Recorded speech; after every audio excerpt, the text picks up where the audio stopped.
الذين أنعمت عليهم غير المغضوب عليهم ولا الضالين آمين. أعوذ بالله من الشيطان الرجيم. بسم الله الرحمن الرحيم. الحمد لله رب العالمين، والصلاة والسلام على أشرف الأنبياء والمرسلين وعلى آله وأصحابه أجمعين. اللهم يا عليم علمنا من علمك ما ترضى به عنا ولا تؤاخذنا بما تعلمه منا. يا عليم خلقنا بخلق العلم وحققنا بحقائق العلم. رب اشرح لنا صدورنا ويسر لنا أمورنا واحلل عقدة من ألسنتنا يفقه أقوالنا والحمد لله رب العالمين. أعوذ بالله من الشيطان الرجيم. بسم الله الرحمن الرحيم. السلام عليكم ورحمة الله تعالى وبركاته. الحمد لله والصلاة والسلام على رسول الله وعلى آله وصحبه ومن والاه. أشهد أن لا إله إلا الله وأشهد أن محمدا عبده ورسوله. قال رب اشرح لي صدري ويسر لي أمري واحلل عقدة من لساني يفقه قولي. أما بعد.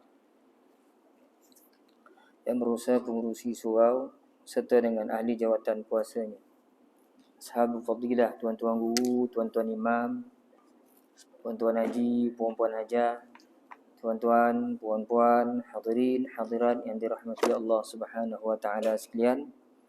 Alhamdulillah, tuan-tuan dan puan-puan, sama-sama kita panjatkan kesyukuran kehadirat Allah Subhanahu wa taala.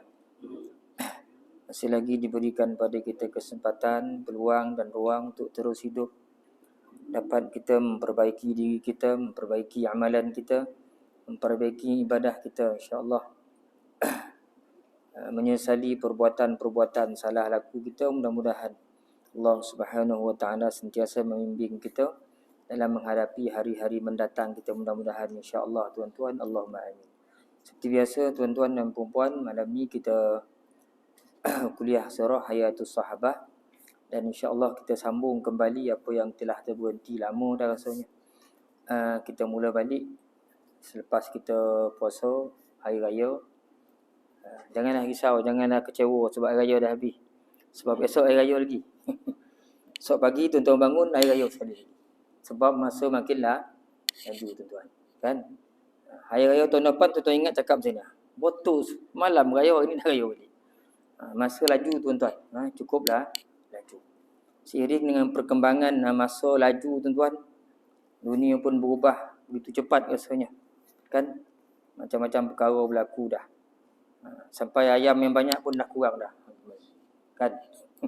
Dah lama benar kita hidup. Jadi alhamdulillah tuan-tuan, kita teruskan kuliah kita.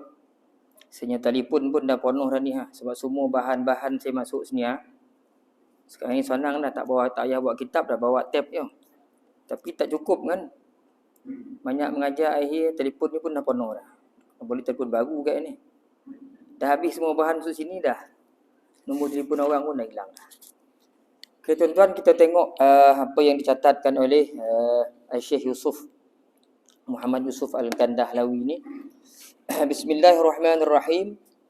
Kemudian tanya Muawiyah seterusnya.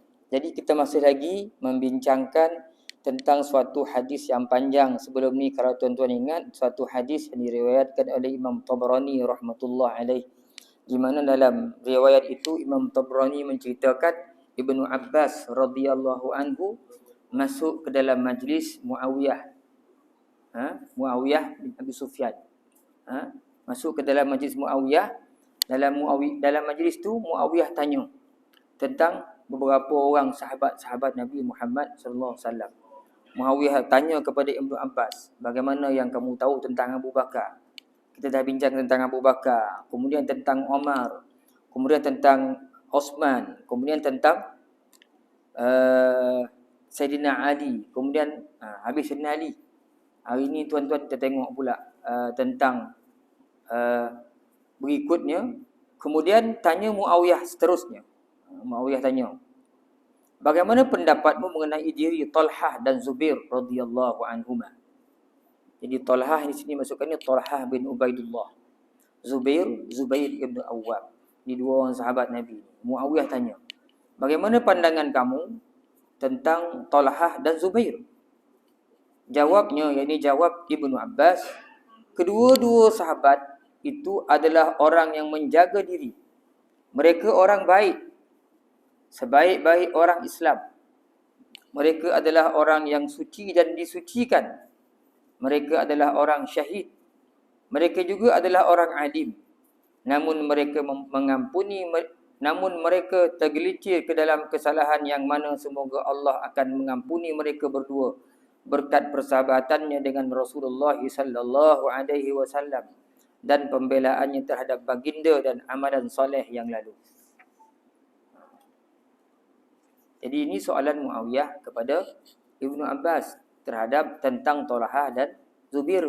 Maka Ibnu Abbas menjawab, alim, sebaik-baik orang Islam, orang syahid.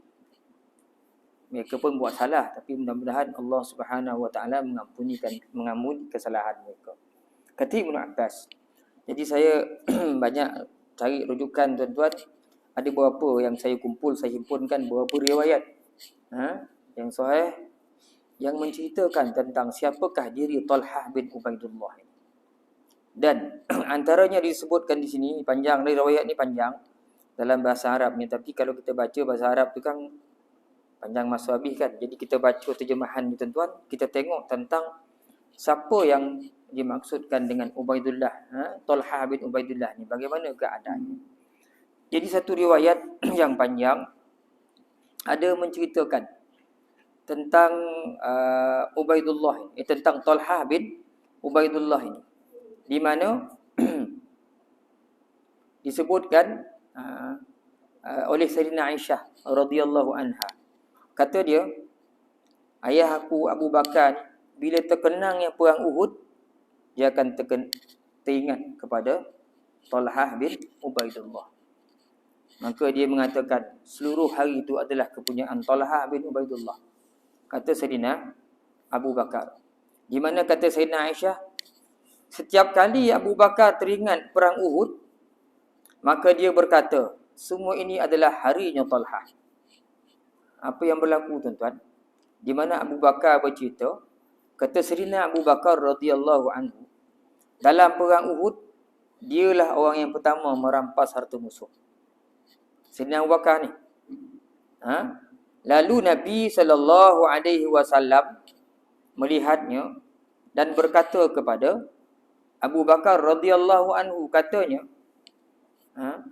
Rasulullah berkata kepada Abu Bakar dan Abu Ubaidah bin Al-Jarrah, kata Nabi, kalian yang berdua, kamu berdua ni pergilah selamatkan kawan kamu yang seorang.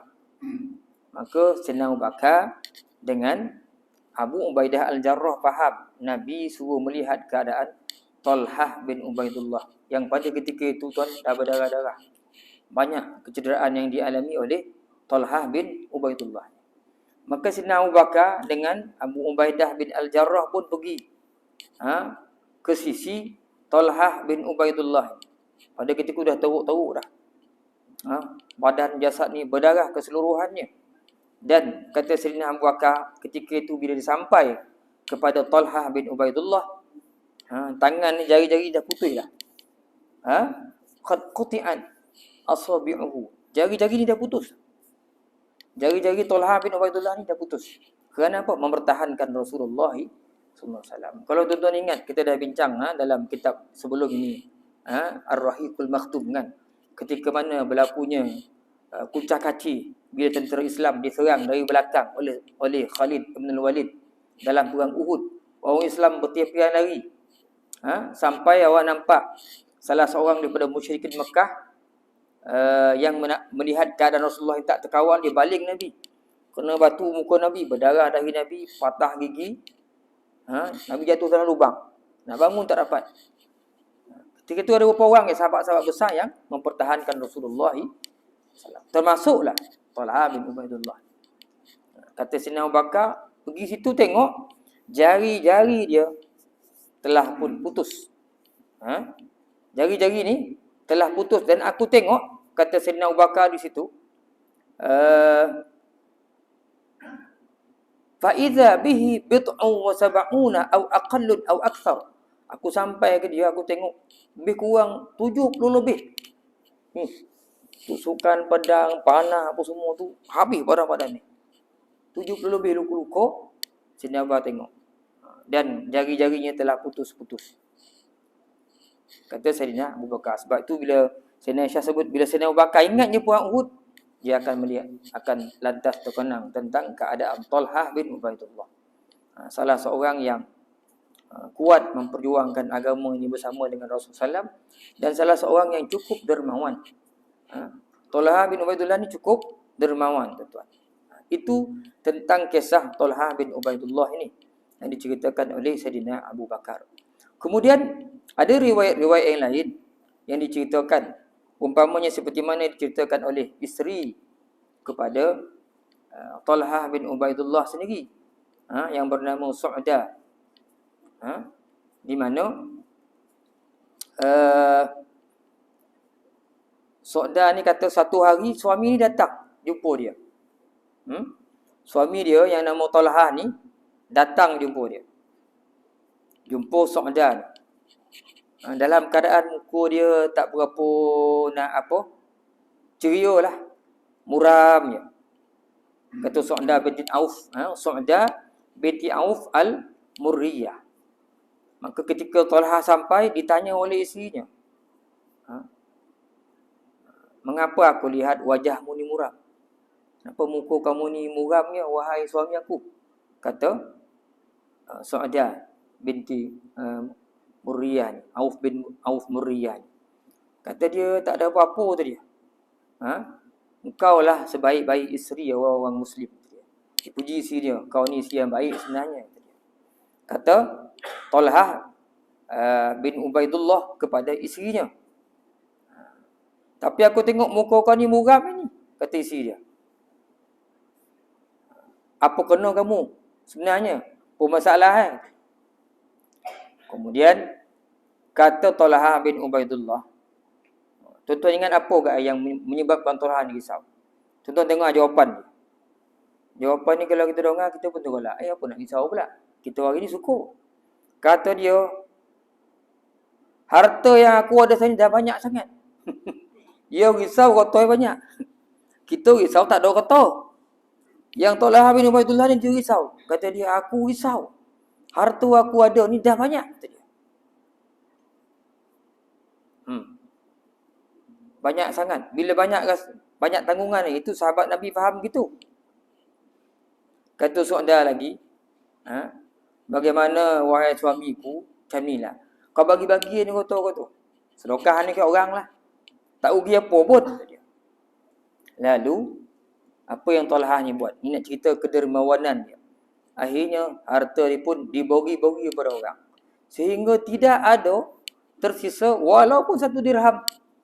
Kita ni 10 sen pun tak tinggal. Tak ada tinggal. Kemudian Talhah bin Yahya bila melihat, Talhah bin Yahya ni sahabat yang lain, bukan Talhah bin Ubaidullah ni. Jadi kita tentang Talhah bin Ubaidullah. Talhah bin Yahya seorang lagi melihat bila Talhah bin Ubaidullah ni bagi banyak sangat harta ni, dia pun nak tahu berapa sebenarnya harta Talhah bin Ubaidullah yang telah disedekahkan, diinfakkan.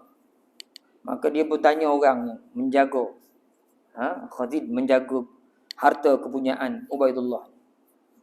Maka orang tu jawab, berapa harta Talhah ni? Kata dia, 400 ribu dinar. 400 ribu dinar, habis semua bagi ke orang. Tak ada tinggal apa pun. Hari ni 1 dinar berapa ringgit tuan? RM5, RM7. RM5 ke RM7? Tak, RM5 lah. 400 ribu dinar, tuan kali dengan RM5. Itulah yang telah diberikan oleh Talhah bin Ubaidullah kepada orang. Tak ada tinggal. Kan?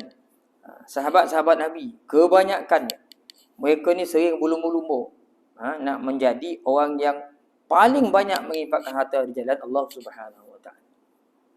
Sebab itu kadang berhabis-berhabis. Orang dulu, sahabat-sahabat Nabi ni, dia fikir lagi banyak yang dikeluarkan, lagi banyak dia akan dapat. Bukan sahaja harta dunia, tetapi yang mereka tuntut adalah keredaan daripada Allah Subhanahu Wa Taala. Sama macam orang tutur kan, nenek saya wan muka dulu kan. Misal ini kalau ada cuku, makin kasar tumbuh kan. Kalau jago halu je. Tahu dia kasar dah. Cuku kasar. Serakahnya ni. Lagi kasar lah masuk macam tu kan. Kalau melabur RM1, tak untung besar dah. Tapi kalau melabur RM100, RM1,000, banyak lagi. Keuntungannya makin besar. Itu kefahaman kebanyakan sahabat-sahabat Nabi Muhammad sallallahu alaihi wasallam. Jadi 400,000 dinar habis begitu saja diinfakkan oleh siapa? Oleh Talhah bin Ubaidullah. Satu perkara yang sukar untuk kita buat hari ni. Nak bagi RM10 pun, ya Allah. Kalau ada RM10, 10, RM5. Dapat bagi RM5 pun alhamdulillah lah. Biasa yang RM1 tu yang kita bagi. Nak bagi RM5 tu Allah risau kan. Macam fikir sabun tak boleh, nak boleh sunlight tak cukup duit sekarang. Tapi tidak pada sahabat-sahabat Nabi sallallahu alaihi wasallam yang lain. Banyak riwayat tuan-tuan yang saya kumpulkan ni menceritakan tentang Talhah bin Ubaidullah ni. Antaranya apa yang diceritakan oleh Habib bin Al-Hasan tentang Talhah bin Ubaidullah ni. Kata Habib bin Hasan ni banyak sanad-sanad dia sampai bersambung-sambung sampailah ke Qubaisah bin Jabir. Di mana kata Qubaisah bin Jabir ni, sahibtu Talhah bin Ubaidillah fama ra'aitu rajulan a'ta li jazili malin min ghairi mas'alatin minhu. Aku kawan ramai orang. Aku berkawan dengan Talhah bin Ubaidillah ni. Aku tak tengok pun seorang lelaki yang memberikan harta yang banyak tanpa diminta. Ni dia orang. Talhah bin Ubaidillah ni tak payah orang minta, dia bagi. Jalan orang dia bagi. Jalan orang dia bagi. Jalan orang dia bagi. Siapa tuan? Talhah bin Ubaidillah. Seorang yang dermawan. Sehingga ada riwayat menyebutkan kenapa Talhah bin Ubaidillah ni mudah sangat memberi. Macam tak takut habis. Jumpa orang bagi 400,000 dinar. Disebutkan oleh Abu Hamid bin Jabalah yang menceritakan daripada Muhammad bin Ishaq bahawa pendapatan Talhah bin Ubaidillah ni setiap hari adalah 1,000 dinar. Sehari 1,000 dinar pendapatan. Jadi tak ada hal duit ni. Jadi kalau Malaysia ni dapat orang kaya macam ni, Malaysia ni tak ada lagi dah orang yang layak menerima zakat. Seperti mana zaman Umar bin Aziz. Semua orang kaya. Bila ada orang datang bagi zakat, semua lagi. Hari ni kalau ada buat zakat, semua orang datang. Kalau orang kaya semua macam ni, tak ada orang tak nak. Pandang zakat pun tak nak lah. Tak layak aku terima zakat ni bagi orang lain. Itu zaman Umar Abdul Aziz. Kan? Kalau orang kaya macam ni. Jadi inilah yang dilakukan oleh Talhah bin Ubaidillah. Setiap hari dia pendapatannya 1,000 dinar. Setiap hari. Dan setiap hari itulah dia sentiasa menafkahkan hartanya pada orang ramai. Talhah bin Ubaidillah. Kemudian tuan-tuan, ada riwayat lain menceritakan bahawa dia Talhah bin Ubaidillah satu hari dia pernah sedekahkan 100,000 dirham. Sampai akhir terhalang dia nak pergi masjid. Banyak pona tu. Orang pegang jubah-jubah ni kan. Dia banyak memberi tu. Lewat dia ke masjid. Bukan lewat sebab apa? Sebab 100,000 dirham. Dia bagi-bagikan pada orang. Masya Allah. Ini orang berada lah. Kalau ada orang kaya berniat macam ni, kalau aku kaya, kata dia kan, aku akan serahkan harta ni pada anak-anak yatim, orang miskin, golongan armalah, ibu tunggal. InsyaAllah kekayaannya makin bertambah lah. Dia takkan miskin. Takkan miskin. Kita tak payah sebut nama kat sini. Tuan-tuan tengok kat sini. Ada orang yang begini. Kekayaannya banyak diberi pada orang. Tak pernah dengar dia jatuh miskin. Bertambah lagi harta dia ada. Bertambah lagi harta dia ada. Kerana ada orang di Malaysia ni, orang kaya macam ni, macam Talha bin Ubaidullah ni, separuh orang, dia perlu tunjukkan kebaikan tu bukan nak riak, tapi nak suruh memancing ramai lagi orang-orang yang berada dalam Malaysia ni untuk beri sumbangan kepada tak tahu berapa ratus ribu agaknya anak-anak yatim, orang susah, golongan gelandangan. Di Malaysia ni kan ramai. Kalau orang kaya mainkan peranan, insya-Allah tak adalah di Malaysia ni orang susah. Orang miskin, tuan. Itu tentang Talhah bin Ubaidullah. Dan pernah satu ketika diceritakan dalam satu riwayat, satu hari Talhah ni bin Ubaidullah ni dijual tanah dia. Dijual tanah ni dengan harga 700 dinar. 700 dinar jual. Semalaman tu lah dia tidur, dia tak lena tidur. Dia gelisah. Sebab apa? Ada duit banyak dalam rumah dia. Duit banyak dalam rumah dia risau. Maka apabila dia bangun pada keesokan harinya, dia pun membahagi-bahagikan 700 dinar kepada orang ramai. Tak ada tinggal apa-apa dah. Barulah dia logo. Bila roto tak ada. Terbalik pula kita tak ada roto tu, kita risau. Ada roto, kita syukur. Tidak pada sahabat-sahabat Nabi Muhammad sallallahu alaihi wasallam. Sebab itulah bila cerita tentang Talhah bin Ubaidullah, Syekh Abu Nu'aim Al-Asfahani mengatakan dia salah seorang pejuang yang hebat, yang berani, dan juga salah seorang sahabat antara sahabat Nabi yang dermawan. Yang dermawan. Itu tentang Talhah bin Ubaidullah. Riwayat banyak lagi riwayat tentang Talhah bin Ubaidullah ni, tapi ada riwayat yang dhaif yang kita tak ambil lah. Kita ambil lah riwayat yang dhaif. Kemudian kita nak cerita tentang siapa dia Zubair ibn al-Awwam. Orang yang pertama kali menghunuskan pedang. Zubair Awam ni antara sahabat-sahabat yang Nabi yang berani dan kuat. Dalam pertempuran perang-perang dia antara orang yang lawan seorang-seorang tu lah. Kan, Sinali, itulah pejuang-pejuang agama ni. Zubair al-Awwam. Syekh Abu Nu'aim kata Zubair al-Awwam ni di antara sahabat Nabi yang paling tegas, dan dia merupakan pemilik pedang yang tajam, dan dia cukup sungguh-sungguh patuh kepada Tuhannya, kata Syekh Abu Nu'aim Al-Asfahani. Dan dia juga salah sahabat yang memerangi kebatilan dan mendermakan hartanya. Jadi kebanyakan sahabat-sahabat Nabi ni adalah orang-orang yang suka mendermakan hartanya, tuan-tuan. Kita tengok Zubair ibn al-Awwam. Macam mana kisah dia Zubair ibn al-Awwam. Daripada Sulaiman bin Ahmad. Jadi riwayat-riwayat ni antara riwayat-riwayat yang sahih yang saya ambil, tuan-tuan, menceritakan tentang Zubair ibn al-Awwam ni. Dia Islam, ada dua riwayat menyebutkan. Pertama kata Zubair bin Awwam ni dia Islam masa umur dia 8 tahun. Umur 8 tahun dia Islam.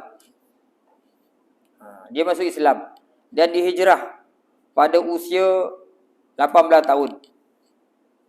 Pada mula-mula dia masuk Islam tu, pak saudara ikat dia. Ikat lepas tu apa? Langir.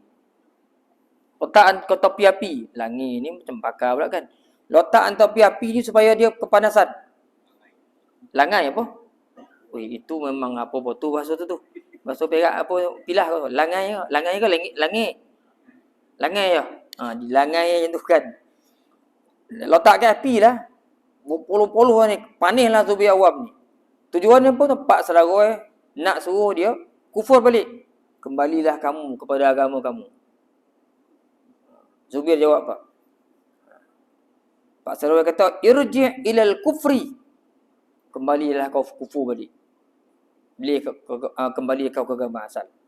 Fa yaqulu Zubair. Zubair pun sebut, la akfur abadan. Aku takkan kufur lagi selama-lamanya lepas. Kata Zubair Ibn Awwam. Nak jadi apa jadilah, aku takkan kufur lagi, kata Zubair Ibn Awwam. Itu ketika usia dia 8 tahun, kata satu riwayat ni. Ada riwayat menyebutkan bahawasanya dia Islam, masuk Islam ketika umur dia 18 tahun. 16 tahun. 16 tahun dan dia tak pernah tak pergi porang, menyertai porang yang Rasulullah ada. Setiap kali Rasulullah ada, adalah dia Zubair Awam. Ada Nabi, adalah dia. Sebab tu ada sahabat menceritakan Zubair Ibn Awam ni. Kata dia kalau dibuka dada tu, baju tu, orang nampak di tengah-tengah dada ni macam ada mata.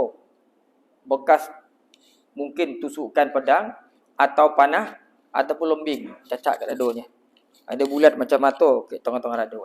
Siapa tu? Zubair Ibn Awam. Nak cerita kan. Kenapa pula dia digelar sebagai orang yang pertama-tama sekali menghunuskan pedangnya? Dan Nabi pernah doakan dia dan doakan pedangnya. Zubair Ibn Awam ni. Di mana satu hari diceritakan adalah perkabaran, kabar-kabar angin yang berhembus di Madinah tu, di Mekah tu, cerita tentang Rasulullah ni kena tangkap. Bila Zubair ni dengar Rasulullah kena tangkap, dia pun tawish, cabut pedang, menghunuskan pedangnya. Sebab tu dia digelar dulu orang yang pertama menghunuskan pedang. Dia dengar kabar angin, Nabi kena tangkap. Dia pun tawish, cabut pedang, keluarkan pedang sarung ni sambil menghunuskan pedang. Lalu dia keluar, dia pergi tengah-tengah orang ramai, bawa pedang. Nak cari berita ni betul ke ni, Nabi kena cakau, kena tangkap. Dan dia pergi tempat orang ramai, lalu tengah-tengah bawa pedang. Sampai ada jumpa Nabi SAW. Dia nampak, Nabi pun. Nabi pun tengok dia bawa pedang, apa lah kena ni. Orang nampak Zubair ni, apa lah kena budak ni. Kan, muda lagi. Nabi tanya, apa kena denganmu wahai Zubair? Dia pun cakap, aku dengar ya Rasulullah engkau ditangkap. Kalau aku dengar kau tangkap, aku datang ni. Kalau aku tahu siapa tangkap kan, nak ditabik oleh kawan tu. Rasulullah faham, kau risau aku ditangkap. Lalu, apa yang dia buat? Rasulullah pun lalu beliau mendoakan Zubair dan pedang. Wada'a lahu walisayfihi. Nabi doakan Zubair dan Nabi doakan pedang Sayyidina Zubair. Sebab itulah dia digelar orang yang pertama menggunakan pedang. Dengan Nabi kena tangkap, dia pun cabut pedang cari Nabi. Siapa yang tangkap Nabi ni? Itu Zubair Ibn Awam, salah seorang sahabat yang cukup mengasihi Rasulullah sallallahu alaihi wasallam. Sentiasa melihat Nabi, melindungi Nabi sallallahu dalam banyak peperangan, kan? Sebab tu dia tak pernah mana Nabi pergi perang, dia adalah Zubair Al-Awwam. Nabi doakan dia. Nabi perasan sayang sungguh sahabatnya Zubair kepada dia. Lantas Nabi pun mendoakan dia dan mendoakan pedang. Itu Sayyidina Zubair bin Al-Awwam. Dan ada seorang syekh menceritakan di sini satu riwayat yang panjang juga ni daripada Sulaiman bin Ahmad asalnya, di mana dia ceritakan bahawa ada seorang syekh menceritakan pada aku, suatu hari kata dia, Zubair bin Al-Awwam ni musafir lah dalam perjalanan di padang pasir dan dia mengalami junub. Tak tahulah dia mimpi ke macam mana. Maka dia nak mandi lah tengah padang-padang pasir ni. Langsung dia berkata kepada syekh ni, tolong tutupi aku. Tutup aku. Tolong adang sikit lah. Kata Zubair Ibn Al-Awwam. Maka syekh tu pun adang dia. Pergilah bergorak nak menghalang pandangan orang. Lalu aku menutupinya. Kata syekh tu. Dan sempat kelibat sesaat katanya olehku, aku terpandang akan tubuh Zubair Ibn Awwam ni yang tubuhnya penuh dengan kesan luka-luka akibat irisan pedang, kata syekh ni. Maka orang yang meriwayatkan ni bertanya, demi Allah, betul kau lihat ni? Demi Allah, aku melihat bekas luka di tubuhnya yang tak pernah kulihat pada seorang yang lain sama sekali. Teruk ni. Zubair bin Awam ni penuh luka. Dan kata Syekh tu lagi, tidak ada satu luka pun di antara luka-luka ini melahirkan terjadi bersama Rasulullah SAW di jalan Allah. Nabi perang dia pergi, Nabi perang dia pergi. Kan? Kata Syekh ni, dia ni luka, Zubair Awam ni, badan-badan luka ni, tak ada luka sebab lain. Luka ni semua sebab berjuang bersama Nabi Muhammad sallallahu alaihi wasallam. Mulianya kehidupan sahabat-sahabat Nabi terdahulu. Kalau tuan-tuan tengok dalam susunan, bila syekh-syekh guru-guru kita, salafus salih dulu bila mengarang kitab menceritakan tentang keadaan para sahabat ni, diceritakan Abu Bakar, Sayyidina Umar, Sayyidina Osman, Sayyidina Ali, itu siapa tuan? Tapi itu Talhah. Lepas tu cerita tentang Zubair bin Awam. Kedudukan yang 5, 6, 6, 7 itulah. 5, 6. Cerita tentang kelebihan-kelebihan sahabat ni tuan. Jadi Syekh ni aku tengok tak ada luku badan orang macam ni. Badan dia teruk. Kena irisan-irisan padang ni. Dan semua tu berlaku bersama Nabi Muhammad SAW ketika perang. Nak tunjukkan tuan hebatnya sahabat-sahabat Nabi terdahulu, bagaimana mereka betul-betul menginfakkan diri mereka, kehidupan mereka, nyawa mereka semata-mata untuk agama ini, untuk Allah Subhanahu Wa Taala. Dan hadis ni tadi saya dah bacakan, di mana orang lihat di bahagian dada Zubair ni ada macam mata, macam kena anak panah, ataupun lemparan daripada lombing ke sebagainya. Itu siapa tuan? Zubair Ibn Awam. Dan sahabat-sahabat Nabi, kita tengok dalam kitab-kitab banyak menceritakan ada sahabat-sahabat Nabi yang menulis syair-syair memuji tentang Zubair Ibn Awam. Jadi ini antara salah seorang daripada sahabat-sahabat Nabi yang hebat lah tuan-tuan. Yang hebat. Zubair Ibn Awam. Dalam riwayat lain menyebutkan Zubair Ibn Awam ni, dia ada khadam dia, ada pekerja-pekerja dia 1,000 orang. 1,000 orang. Dia kaya pun macam Talha bin Ubaidullah ni tak. Dan setiap hari pekerja-pekerja ni menyerahkan hasil kepada Zubair Ibn Awam. Setiap malam Zubair Ibn Awam ni akan bahagikan penghasilan tu kepada orang ramai, dan dia tak ambil satu sen pun. Ini Zubair Ibn Awam. Bogi semua orang. 1,000 orang bekerja. Kira pekerja ada 1,000 orang, hasil-hasil bagi orang. Kalau ada pun dia ambil betul-betul untuk keperluan hidup. Keperluan hidup. Macam ada satu kisah kan, ahli sufi tu. Siapa cerita? Zunnun Al-Nasri ke cerita? Saya lupa yang cerita kan. Di mana dia berjalan satu hari, nampak seorang syekh kan tangkap ikan. Macam jalur ikan lah. Banyak dapat ikan. Dia ambil 3 ekor je. Maka sahabat orang yang tengok, orang alim datang tengok, apa pula orang yang ambil 3 ekor ni.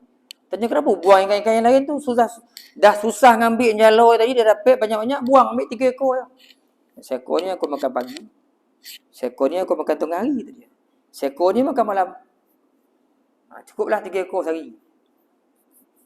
Kok kita nyaring, bukan ikan dalam sungai tu habis, air pun korek dalam sungai tu.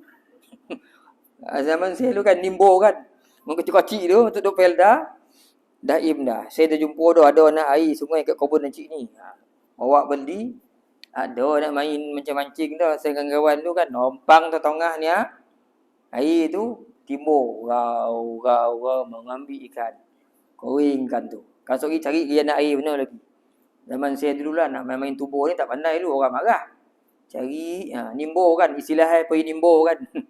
Ompang-ompang ni, habis. Bukan ikan lah, dengan air pun koring. Lepas tu buka dia kan. So pergi cari tempat lain. Tu kita, ini ambil 3 ekor je. Sekadar keperluan. Susah tuan-tuan kan. Satu perkara yang kita susah nak buat lah tuan-tuan. Kita bercerita ni boleh, tapi nak buat ni, Masya Allah. Bagaimana sahabat-sahabat Nabi terdahulu, kehidupan mereka kan. keyakinan pada Allah Subhanahu Wa Taala cukup tinggi, tuan-tuan. Cukup tinggi. Sampai mereka betul-betul meletakkan keyakinan ni pada Tuhan. Tuan-tuan tengok bagaimana wasiat Zubair ibn al-Awwam ni kepada anak. Dalam ni, salah saya ada simpan riwayat itu, saya cari. Di mana dalam satu riwayat yang panjang, ni ada tak salah saya ni. Menceritakan tentang Zubair ibn al-Awwam ni, bila dia nak meninggal dunia, dia tulis wasiat kan. Sebelum dia meninggal, dia tulis wasiat, dia pun sebutlah pada anak ni. Dia jumpa anak dia pun kata pada anak kata dia, wahai anakku, ni wasiat dia kepada anak dia, supaya bayar hutang dia. Orang kaya ada hutang lah.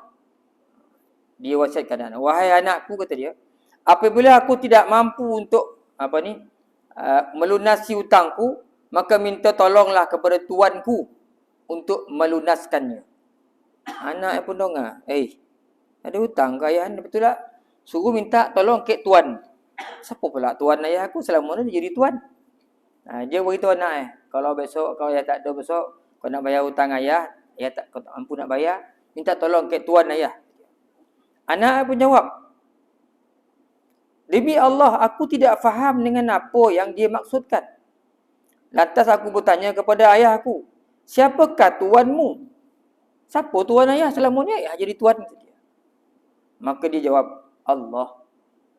Tengok jawapan tu, Allah. Abdullah berkata, demi Allah, aku tidak mengalami suatu kesulitan dalam melunasi hutangnya, melainkan aku berkata, wahai tuannya Zubair, lunaskanlah hutangnya Zubair. Kata anak bila ada masalah hutang, senang nak settlekan hutang. Bila ada masalah, minta tolong pada Allah Subhanahu Wa Taala. Itulah wasiat Zubair kepada anak dia. Kata anaknya, aku boleh bayar hutang. Sebenarnya tak adalah Zubair bin Awwam ni berhutang, tapi orang banyak bawa harta amanah ke dia. Sehingga kata, aku tak berani pegang ni. Aku tak berani pegang ni, harta orang ni, kata Zubair, sebab dia amanah. Maka Zubair, tak apalah, aku kira ni macam aku minjam kat kau. Bila minjam kau nak bayar lah. Kan simpan-simpan takut hilang. Kira aku pinjam lah harta ni. Itu yang akhirnya jadi macam hutang tu. Jadi akhirnya harta-hartanya tu, hutang-hutang yang bentuk macam tu habis. Bila dia meninggal, anak dia pergi lunaskan. Dan ketika dia meninggal dunia, dalam riwayat ni menyebutkan, dia tak tinggal apa-apa duit pun. Dia hanya tinggalkan 2 bidang tanah. Zubair bin Al-Awwam. Tak ada lebihan dah. Dia tinggalkan pompok rotor-rotor untuk isi untuk anak-anaknya. Adalah lebihan tanah. 2 bidang tanah aja. Ini tinggalkan oleh Zubair bin Al-Awwam. Dan dia, Zubair bin Al-Awwam ni, orang rumah isi dia, tak salah saya dompet, pek isi dia. Masing-masing pun dia dah sediakan harta peninggalan untuk isi-isinya. Tak ada lebihan lain. Betul-betul secukupnya untuk kehidupan isinya. Itu Zubair bin Al-Awwam, tuan-tuan. Sedikit lagi tentang Zubair bin Al-Awwam ni. Dia di antara sahabat Nabi SAW yang sentiasa bertanya kepada Rasulullah tentang hal-hal kiamat ni kan. Tanya Nabi, ya Rasulullah, apa yang kita buat ni, yang kita pertikaikan ni, besok di akhirat besok akan dikembalikan ke kita kok? Diceritakan balik. Rasulullah kata, yo, apa yang kita pertikaikan ni besok di akhirat besok Allah Ta'ala akan cerita balik, bahaskan balik. Sering Zubair bin Awwam ni bertanya kepada Nabi Muhammad sallallahu alaihi wasallam. Dia pernah tanya Nabi, ya Rasulullah, apakah apa yang terjadi di dunia ni akan dikembalikan kepada kami? Benda-benda berlaku kat dunia ni. Rasulullah kata, yo, apa yang kita buat kat dunia ni besok kita akan dapat. Kata Rasulullah SAW. Kata Zubair bin Al-Awwam, borek ni, kata dia. Ini sahabat Nabi SAW, 2 orang, Talhah bin Ubaidullah, dan juga Zubair bin Al-Awwam, 2 orang sahabat yang sentiasa bersama Nabi, sering bersama Nabi, dan juga sahabat yang banyak mempertahankan Rasulullah sallallahu alaihi wasallam. Kemudian tanya Muawiyah lagi seterusnya, bagaimanakah pendapat kamu mengenai diri Abbas? Muawiyah tanya pula, Abbas. Sedikit tuan-tuan kita habiskan ni sebab dah masuk ni tajuk baru ni kan, bab 2. Sikit cerita tentang Abbas ni. Abbas ni pak saudara Nabi Muhammad SAW kan. Jawabnya semoga dijawab oleh Muawiyah, dijawab oleh Ibnu Abbas, semoga rahmat diturunkan kepada Abbal Adil, yakni Abbas. Abbal Adil ni gelaran ni lah. Beliau adalah saudara kandung bapa Rasulullah sallallahu alaihi wasallam dan kekasih. Al-Abbas ni adik-beradik dengan ayah Nabi, dan dia merupakan dalam adik-beradik Nabi ni, anak Abdul Muttalib ni, Al-Abbas ni yang paling bongsu lah. Pak saudara Nabi yang paling bongsu. Dan antara yang paling menyayangi Nabi Muhammad sallallahu alaihi wasallam. Beliau adalah pelindung bagi seluruh kaum dan penghulu kepada semua bapa saudara. Beliau itu pandai. Apabila disebutkan mengenai keutamaannya, maka tidak dapat kamu cari tandingannya. Apabila disebutkan nama keturunannya, maka tidak akan ada keturunan lain yang dapat menyamai kemuliaannya. Kata Ibnu Abbas. Mengapa tidak? Padahal beliau itu adalah anak Abdul Muttalib, semulia-mulia orang Quraisy di waktu berjalan kaki dan berkenderaan, dan sebaik-baiknya orang yang memberi pertolongan. Al-Abbas ni, masa dekat Makkah, dia ni orang yang menguruskan kemakmuran. Perjalanan Masjidil Haram ni, Al-Abbas yang menguruskan. Digelar juga sebagai Saqil Haramin. Orang yang beri minum, menguruskan minuman para hujaj, orang yang buat haji, Al-Abbas lah yang uruskan. Dan cerdik orangnya. Dia juga menjadi pembantu dan penasihat Nabi ketika Baitul Aqabah, perjanjian bai'ah dengan orang-orang Ansar Madinah yang datang ke Makkah nak berbai'ah dengan Nabi. Siapa penasihatnya? Al-Abbas lah penasihat. Ketika Nabi pergi hijrah, dia tak pergi hijrah, dia tinggal kat Makkah, dan dia sering bagi tahu Nabi pergerakan orang Quraisy. Dia sayang Nabi, Al-Abbas. Walaupun ketika itu dia tak masuk Islam lagi, dia tak memeluk Islam, tapi dia sentiasa mengasihi anak saudara ini, Nabi SAW. Dan Nabi sayang. Sehingga Nabi pernah sebut, Al-Abbas adalah saudara kandung ayah. Barang siapa yang menyakiti Al-Abbas, sama seperti dia menyakiti aku. Nabi sebut macam tu. Nak tunjukkan apa tuan? Sayangnya Rasulullah SAW kepada Al-Abbas. Dan Al-Abbas ni, dia lahir 3 tahun sebelum kedatangan. Dia pak saudara muda lah ni. 3 tahun sebelum Abrahah datang menyerang Kaabah. 3 tahun sebelum tahun gajah, dia lahir. Nabi lahir tahun gajah tu. 3 tahun je. Dia tua pada Nabi kan. Dan ibunya bernama Natilah binti Khabbab.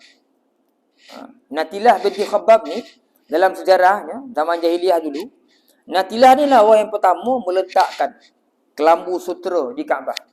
Siapa dia tu kan? Natilah binti Khabbab. Sebab apa? Dia melunaskan nazar. Pernah satu ketika masa kecil, Abbas ni hilang. Bila Abbas ni hilang, Natilah ni cukup risau. Sehingga dia bernazar, kalau aku jumpa anak aku ni balik, aku akan sarungkan kelambu Kaabah ni buat daripada sutera. Dan Natilah binti Khabbab lah orang yang pertama sekali nyarungkan kelambu daripada sutera pada Baitullah Al-Haram.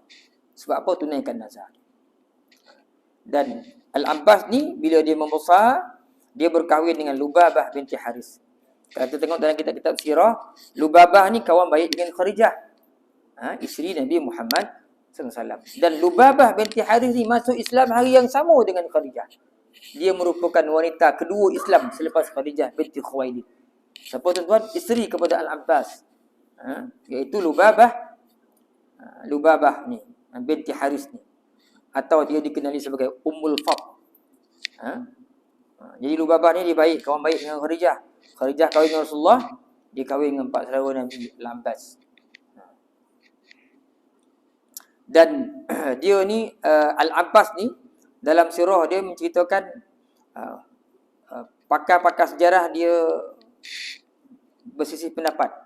Berlaku di sana khilaf tentang bila dia Islam. Islam juga dia, tapi masa dia Islam tu. Pendapat yang pertama kata dia ni Islam selepas penaklukan Khaybar. Bila Nabi habis perang Ahzab kan, perang Khandaq, Nabi menyerang Khaybar. Ada yang kata selepas ditakluk Khaybar, Islam, Al-Abbas masuk Islam. Ada yang kata Al-Abbas ni masuk Islam lama dah. Sebelum perang Badar lagi dia masuk Islam dah. Sebab sebelum perang Badar, dia lah yang menyampaikan banyak berita-berita orang Quraisy ni kepada Rasulullah.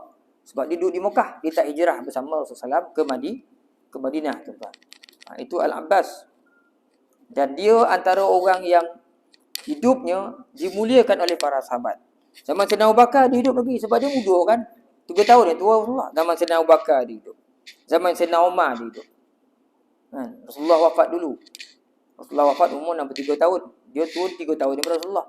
Dia wafat, dia meninggal dunia Al-Abbas di tahun umur 82 tahun. Jadi zaman Sayyidina Abu Bakar dia hidup, zaman Sayyidina Umar dia hidup. Dua zaman khalifah. Ar-Rashidin.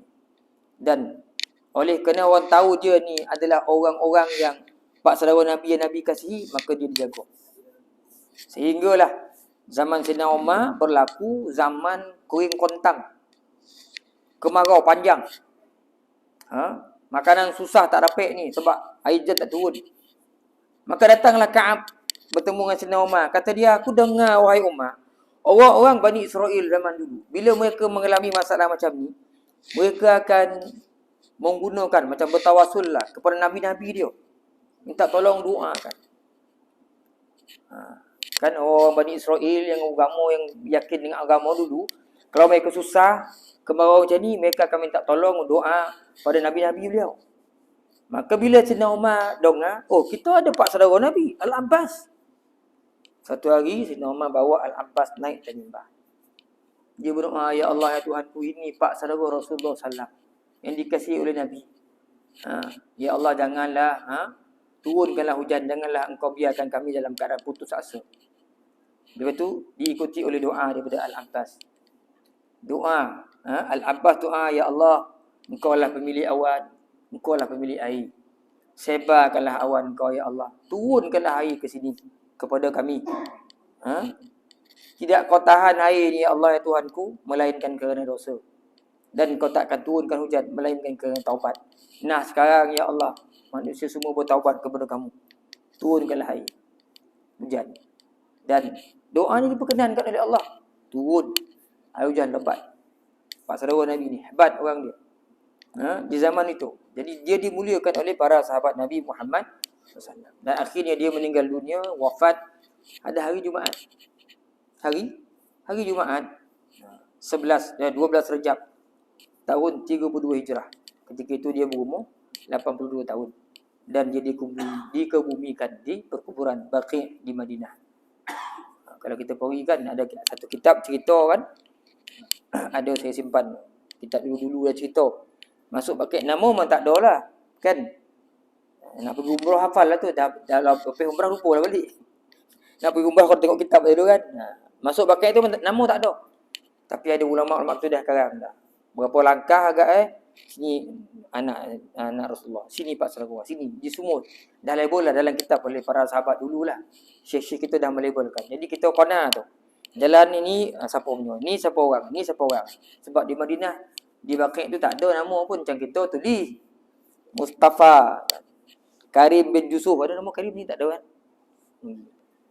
Macam saya dah berpuluh tahun balik kampung selalu tuan, tak pernah cari kubur arwah ayah saya. Raya saya pergi juga. Selalu balik tapi tak pernah nak pergi. Pergi kubur tu tengok. Cari balik. Memang susah lah mencari. Tapi ingat kawasan tu. Jumpa kat lah, alhamdulillah. Orang tua cakap, kalau selalu mimpi jumpa ayah tu, makna ada yang dia nak. Aku tak ada tu, tak ada tu dah. Orang yang selalu mendoakan ayah dia, insya-Allah lah. Tak ada pernah fikir pun. Sesekali kita ziarah lah kubur dia. Itu tuan tentang kisah Al-Abbas pak saudara Rasulullah sallallahu alaihi wasallam. Saya ingat tuan-tuan cukuplah sekadar itu untuk malam ni. Dah 8.50 kan. Letih kan tadi beraya sakan tu. Siap saya nampak dalam WhatsApp tu yo nampak banyak manjik semua tu. Saya faham tuan-tuan letih dan konyang sebenarnya. Tak apa, kita berhenti malam ni 8.50. Mudah-mudahan apa yang kita bincangkan tuan-tuan sikit sebanyak dapat menyuntik semangat kita untuk sama-sama beramal, memperbaiki amalan kita. Kotak pun setara dengan sahabat-sahabat Nabi, paling tidak pun kita dapat mengambil sikit sebanyak pengajaran daripada apa yang kita bincangkan. Wallahu a'lam. Aqulu qawli hadza, sallallahu li wa lakum. Assalamualaikum warahmatullahi taala wabarakatuh. Bismillahirrahmanirrahim. Alhamdulillahirabbil alamin. Salatu wassalamu ala asyrafil anbiya wal mursalin wa ala alihi wa ashabihi ajma'in. Allahumma zidna ilman nafi'a warzuqna fahma.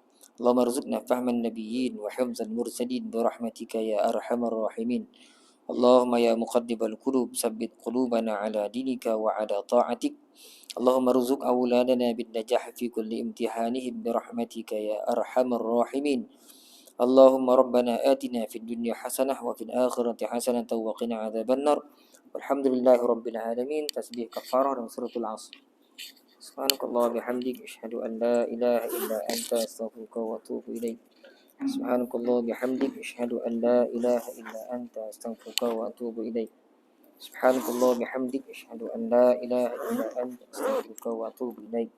Bismillahirrahmanirrahim. Wal 'ashr. Innal insana lafi khusr illa alladhina amanu wa 'amilus shalihat wa tawasaw bil haqq wa tawasaw bis sabr. Wallahu a'lam bis shawab.